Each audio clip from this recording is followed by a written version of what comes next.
Hello everyone, this is Daughter Darkness, and today I've got another video concerning Kingdom Hearts 3, and this time it's sort of my personal opinion on worlds and characters that I think should appear in Kingdom Hearts 3, but as they've appeared quite a lot in the previous entries, Kingdom Hearts 3 would offer a good place for their stories to finally be resolved.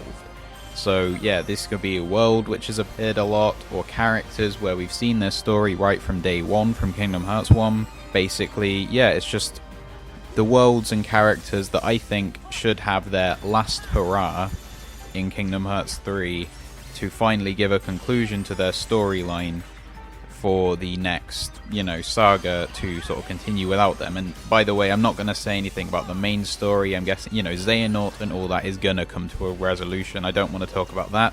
I'm talking about side stories, worlds, and characters, that sort of thing. So yeah, I'm structuring this like a top 5, but it's not really a ranking. It's just sort of that's the order that I'm saying them in. It could be in any order. But anyway, let's just get started with number 5. So in number 5 I have a world which has appeared in almost every Kingdom Hearts game. Of the 7 kind of games made for consoles or handhelds, Olympus Colosseum has appeared in every single one apart from Dream Drop Distance. And it's already been confirmed for Kingdom Hearts 3. We saw it in the trailer that was shown at E3. So, a lot of people are kind of, oh god, not this world again. But I don't think it's a bad thing. I think Olympus Colosseum is kind of part of Kingdom Hearts now. It's weird almost to have a Kingdom Hearts game which doesn't have the Olympus Colosseum in. I think the problem is that Olympus Colosseum has pretty much got worse with every entry. If we take Chain of Memories out of the occasion, because that kind of offers a little dip anyway, because Chain of Memories kind of works differently anyway. Kingdom Hearts 1, there's not all that much exploration in Olympus Colosseum, but the tournaments are fun. And then in Kingdom Hearts 2 you get the exploration, but the underworld is kind of the design isn't great, it's sort of bland and all that, and the tournaments are not as fun. Then 358 over 2 days was just generally not as good as the rest. Birth by Sleep timed it for compulsory story missions as well, so you had to finish in a time to actually progress the story, which was very annoying. It should be like an endurance thing rather than just how quickly you can defeat a bunch of unversed. And then in Recoded it was turn-based, so that was pretty much the worst one. But I think it's good to have Olympus Colosseum in here and give it a good send-off. So we've never really explored the film Hercules all that much, but it looks like that might change in Kingdom Hearts 3. We've seen, the expansiveness of the world so far, with all the mountains and the hills and the fields and all that kind of stuff, which I've pretty much taken from the film. We're going to be able to see a lot more of the world now, which will be fun. But in terms of story, why not have it as the finale of the Hercules film, which involves Hades leading the Titans and reawakening the Titans, the 4 ones, the Lava Titan, the Wind Titan, the Rock Titan, and the Ice Titan, each one representing one of the 4 elements, and he leads them to attack Olympus and defeat the gods. So a great way for this world to have a conclusion would be Sora, Donald, Goofy, and Hercules. Hercules should finally be an actual party member rather than just joining occasionally, and they just have to fight all 5 together. We've already seen Sora fighting the Rock Titan, so all 5, the 4 Titans and Hades, to save the gods and Olympus. And, this could happen because in the Kingdom Hearts 3 trailer at E3, we saw Sora with an Olympus Keyblade, which had, Zeus at the top of it, had Thunder in the Chariot Keyblade transformation, so it makes sense for Sora to get that from Zeus for saving Olympus. I think that would be a great send-off for the Olympus Colosseum world, so that gets on here at number 5. And in number 4 we have a world which has also appeared in almost every game in the series, having appeared in 5 out of 7 games, which is Agrabah, based on the Aladdin series, which, of course is one of Disney's most popular franchises. And essentially, it's kind of simple what they're going to do. Kingdom Hearts 1 roughly followed the plot of the first film, the Aladdin film, and Kingdom Hearts 2 roughly followed the plot of Return of Jafar. So it makes sense for Kingdom Hearts 3, the concluding chapter of the Xehanort saga, to conclude the Aladdin series with the final part of the trilogy, the King of Thieves. So, this would, I guess just follow the film. We help Aladdin to find his father, and then we have to defeat Saluk and the 40 Thieves. Some of the 40 Thieves can be bosses. They all have sort of weird and interesting fighting styles. And I think, something can be played into exploration type thing in terms of finding the island, which is like on a turtle's back, which never rises in the same place twice, so it would obviously be hard to find.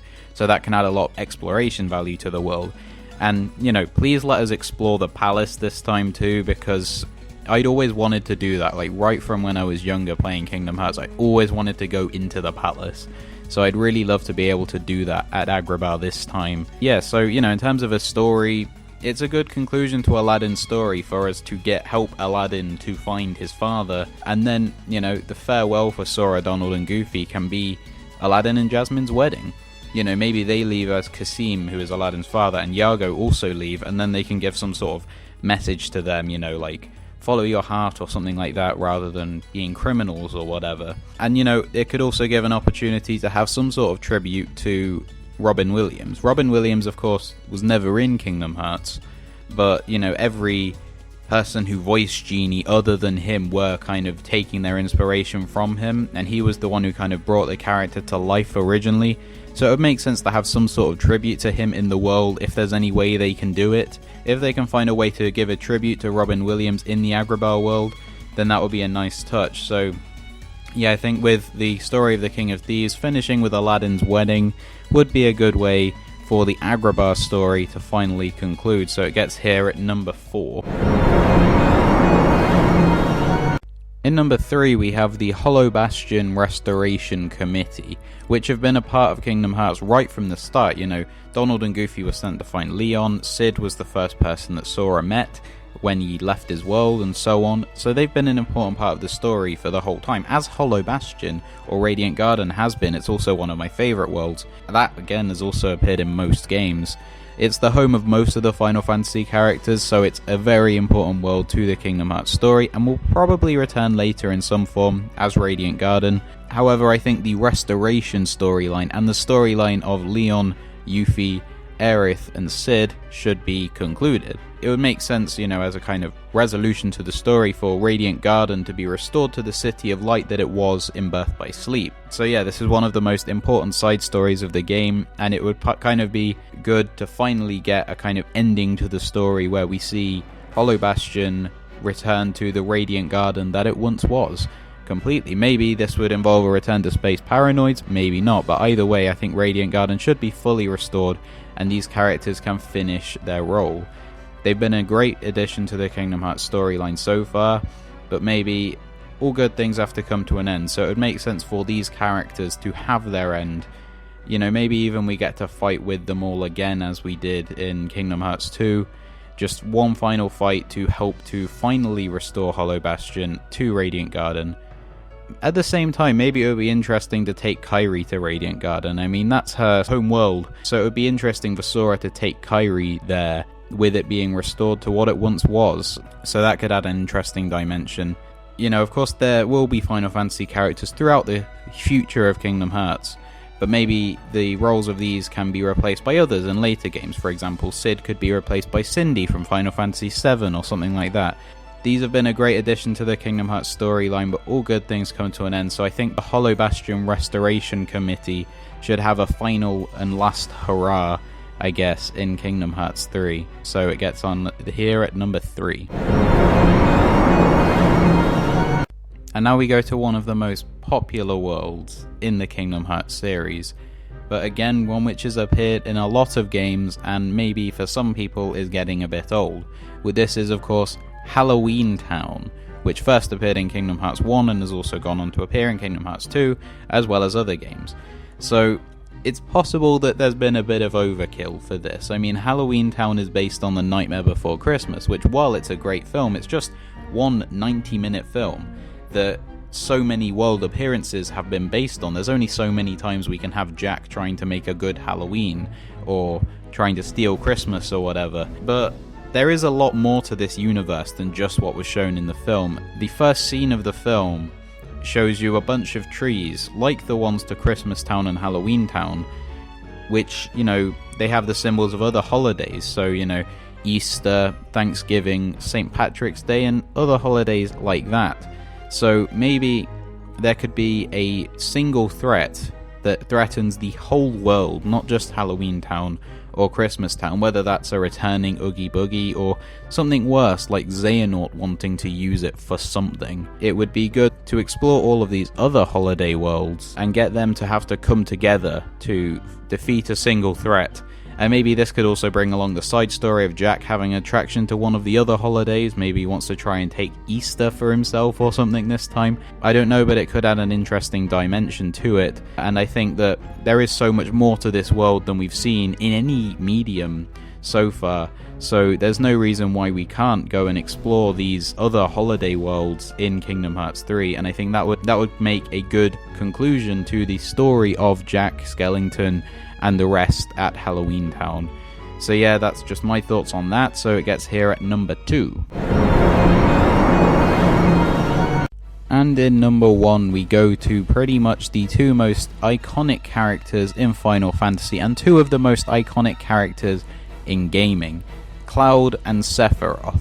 Their stories of course were begun sort of optionally in Kingdom Hearts 1 in the Olympus Colosseum world, with what happening there, at least between Sora and Sephiroth, is possibly not actually canon to the story, since Sora doesn't seem to recognize Sephiroth in Kingdom Hearts 2. However, the story was greatly expanded on in Kingdom Hearts 2. We saw that Sephiroth is Cloud's darkness within him almost, while Tifa is his light. So this ended up with a secret boss in Kingdom Hearts 2 where we got to fight Sephiroth, and then took Cloud to him for those two to have a fight, and then they ended up disappearing and going back to their home world pretty much, since it seems that they don't actually come from Radiant Garden. So it would be good to go back to fight Sephiroth and help Cloud to finally shake off this demon with him, possibly with the help of Tifa too. She'll probably be involved in some way. This might even involve us going to the world of Final Fantasy VII. Like, me personally, I'm kind of indifferent on whether I want a Final Fantasy world in Kingdom Hearts 3, but if they were going to have any, it would make sense to have the world of Final Fantasy VII and go to there for Cloud and Sephiroth's home, for Cloud to finally have his story in Kingdom Hearts concluded. And you know, this could form a few boss battles, which would all, I imagine, be optional since it's not part of the main story. But you know, we could get the customary normal fight with Sephiroth, but also in Final Fantasy VII, Sephiroth goes into like a final form, you know, as most kind of final bosses do in RPGs. So it would be good to fight Sephiroth's final form alongside Cloud, you know, with Cloud acting as like a party member in this world or whatever. That would be kind of an epic conclusion to the story, that we're helping Cloud to fight this sort of demon which is controlling his life. So yeah, that's a story which is a very interesting one, probably one of the better side stories in Kingdom Hearts. And a good conclusion to that would definitely be good to see in Kingdom Hearts 3, so this gets on here at number 1. So that's it, my sort of 5 last hurrahs I would like to see in Kingdom Hearts 3. So are there any that you can think of that maybe I haven't thought of, or do you have anything to say about the ones that I have said? If so, then please put your thoughts down in the comment section below the video, and while you're down there, please like this video if you did, and if you liked it, then check out my other videos and subscribe to this channel. And as always, thanks for watching.